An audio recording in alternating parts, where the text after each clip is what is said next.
अलैकुम वरहमतुल्लाहि वबरकातुहू। क्या आप जानते हैं ताउज़ और तस्मिया किसको कहते हैं? तो आज हम बताएंगे ताउज़ और तस्मिया के बारे में। ताउज़ आऊज़ु बिल्लाहि मिनश शैतानिर रजीम को कहते हैं। इसका तर्जुमा पनाह मांगता हूँ मैं अल्लाह के शैतान मरदूद से।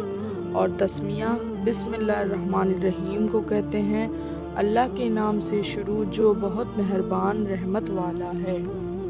आज हम आऊज़ु बिल्लाहि मिनश शैतानिर रजीम बिस्मिल्लाहिर रहमानिर रहीम की फ़जीलत के बारे में भी जानेंगे। हम जब भी कुरान पढ़ते हैं क्यों आऊज़ु बिल्लाहि मिनश शैतानिर रजीम पढ़ते हैं? अल्लाह सुब्हाना ताला ने कुरान पाक में फ़रमाया है कि वइज़ा क़राअतुल कुरान फ़स्तइज़ बिल्लाह, जब भी तुम कुरान की तिलावत करो तो तुमको आऊज़ु बिल्लाह पढ़नी है। अपने आप को अल्लाह सुब्हाना ताला की ईमान में दे देना है। अब देखिए कि कुरान हमें ये बता रहा है कि अल्लाह सुब्हाना ताला कहते हैं कि कुरान की तिलावत से पहले आपने आऊज़ु बिल्लाहि मिनश शैतानिर रजीम पढ़नी है। हमें नहीं पता था, हम तो बिस्मिल्लाह पढ़कर भी कुरान पढ़ने लगते थे। तो बिस्मिल्लाह से पहले आऊज़ु बिल्लाह पढ़ने का हुक्म है। हमें क्यों आऊज़ु बिल्लाह पढ़ना है? अब ये होता है ना कि हम नेक काम करने जा रहे हैं, कौन सा गलत काम करने जा रहे हैं, कि अल्लाह से कहें कि अल्लाह मियाँ हमें इस मुसीबत से बचाना, इस आफत से बचाना। लेकिन हम तो कुरान पढ़ने जा रहे हैं क्योंकि शैतान को किसी सूरत ये पसंद नहीं है कि हम कुरान का इल्म लें। आप देखिए कि इब्लीस कौन था? इब्लीस जो था वो जिन्नों में से था और इतना इबादत गुजार था। यहाँ पर हम लोगों के लिए डरने वाली बात है, ज़रा गौर से सुनिए। इब्लीस इतना इबादत गुजार था ना कि अल्लाह सुब्हाना ताला ने उसे फरिश्तों के दर्जे पर रखा था। ये उनमें से ही आता जाता था, उनमें ही उठता बैठता था, क्योंकि इबादत इतनी करता था कि अल्लाह के फेवरेट बंदों में होगा। अब हुआ क्या, जब आदम अलैहिस्सलाम की तख्लीक का अल्लाह सुब्हाना ताला ने सोचा और अल्लाह सुब्हाना ताला ने फरिश्तों को कहा, क्या मैं आदम को बनाने वाला हूँ? तो अल्लाह सुब्हाना ताला ने कहा, जब आदम अलैहिस्सलाम को सजदा करो। तो फरिश्तों ने तो सजदा कर लिया फ़ौरन, समियाना व अताना, उन्होंने सुना और उन्होंने अताअत कर दी। लेकिन इब्लीस ने सजदा नहीं किया।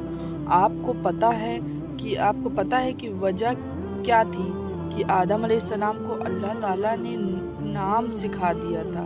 इल्म के बिना पर आदम अलैहिस्सलाम को फजीलत मिली थी और इब्लीस ने क्या किया था? एक सजदे से इनकार किया था, सिर्फ एक सजदे से। उसके जवाब में अल्लाह सुब्हाना ताला ने क्या कहा था कि तू मरदूद है, तू यहाँ से निकल जाओ, तुम पर लानत है। हम एक फज्र की नमाज में कितने सजदे छोड़ते हैं? 4 सजदे छोड़ते हैं। सिर्फ एक सजदे से ये बहुत डरने वाली बात है कि उसके एक सजदे से इनकार से अल्लाह ताला ने उसे कहाँ पर फेंक दिया। और उसके बाद अल्लाह ताला आदम अलैहिस्सलाम को जन्नत में भेजा। फिर आदम अलैहिस्सलाम ने तो वो फल खा लिया। फिर आदम अलैहिस्सलाम को जब दुनिया में भेजा था तो सबसे पहले क्या कहा था? आपको पता है, अल्लाह सुब्हाना ताला ने आदम अलैहिस्सलाम को और अम्मा हव्वा को कहा था कि अब तुम दुनिया में उतर जाओ, तुम्हें हमारी तरफ से हिदायत आएगी। कौन सी हिदायत आएगी? अल्लाह ताला की तरफ से कुरान आएगी। ये कुरान जो तौरात थी, ज़बूर थी, इंजील थी, अल्लाह ताला ने हमें पैदा करके फेंक नहीं दिया। अल्लाह ताला ने हमेशा हमें गाइडेंस दिया और मेरी तरफ से हिदायत आएगी। जो उनको मानेगा, अमल करेगा, वो कामयाब होगा, और जो नहीं अमल करेगा तो वो कामयाब नहीं होगा। और अल्लाह ने साथ ही वार्न कर दिया, ये ज़मीन पर तुम्हारी दुश्मन ये शैतान जो है ये तुम्हें बहकाता रहेगा, क्योंकि इसने अल्लाह सुब्हाना ताला से वादा किया था कि मैं तेरी उम्मत के आगे से आऊँगा, पीछे से आऊँगा, दाएं से आऊँगा, बाएं से आऊँगा, और ऊपर और नीचे का वो भूल गया था, जिस वजह से हम सजदा कर सकते हैं और अल्लाह से दुआ कर सकते हैं। उसने यहाँ तक कहा था कि बनी आदम की नस्लों को जड़ों से काट दूंगा। ये कुरान के लफ्ज़ हैं कि उसने कितनी शिद्दत से कहा था कि किस किस तरह से हमला करूंगा। अल्लाह सुब्हाना ताला ने कहा था कि तुमको जो करना है करो। मेरी मुत्तकी लोग जो हैं, परहेजगार लोग हैं जो हैं, उनका कुछ नहीं बिगाड़ सकते।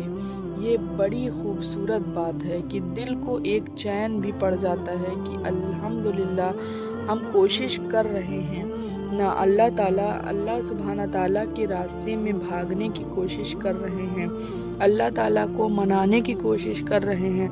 अल्हम्दुलिल्लाह अल्लाह ताला हम लोग को अपने मुत्तकी लोगों में शामिल कर लेंगे। हमारा शैतान कुछ नहीं बिगाड़ पाएगा, लेकिन हमें कोशिश करनी चाहिए कि नमाज को पाबंदी से पढ़ना और इबादत करना और अल्लाह की राह में निकलना और लोगों को बताना